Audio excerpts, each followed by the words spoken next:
जी नाज़रीन, ख़बर मांखे ॾियूं पिया दादूअ खां। दादूअ जे वकील शेर ख़ान चांडियो पारां तामीर थियल रोडनि खे मोरियूं न ॾियण ते कामोरनि ख़िलाफ़ 22 AB जे पिटीशन अदालत में दाख़िल कराई वई आहे।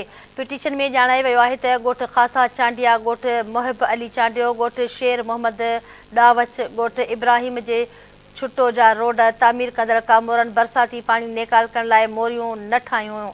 पिटीशन में ॼाणायो वियो आहे त मोरियूं न ठहण सबबि हज़ारे एकड़नि ते बीठल फसल जंहिंमें वण, ग्वार, मुङ, ज्वर समेत घरनि खे नुक़सानु रसियो आहे। वकील ॼाणायो त बरसाती पाणी नेकाल न थियण जा ज़िम्मेवार रोड तामीर कराईंदड़ कामोरा आहिनि।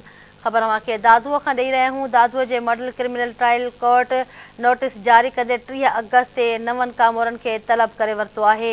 अदालत पारां जारी कयल नोटिस में इंजीनियर हाईवेज़ डिवीज़न दादू मक़बूल अहमद खोसो, सब इंजीनियर ग़ुलाम हुसैन बुर्रो, असिस्टेंट इंजीनियर इल्ताफ़ मेमण ऐं ॿिया शामिल आहिनि।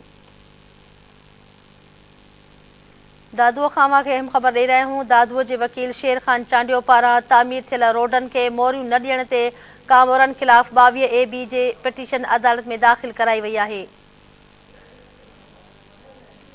पिटीशन में ॼाणायो वियो आहे त ॻोठ ख़ासा चांडिया, ॻोठ मुहिब अली चांडियो, ॻोठ शेर मोहम्मद ॾावच, ॻोठ इब्राहिम जे छुटो जा रोड तामीर कंदड़ कामोरनि बरसाती पाणी नेकाल करण लाइ मोरियूं न ठाहियूं हुयूं। पिटीशन में ॼाणायो वियो आहे त मोरियूं न ठहण सबबि हज़ारे एकड़नि ते बीठल फसल जंहिंमें वण, ग्वार, मुङ, ज्वर समेत घरनि खे नुक़सानु रसियो आहे।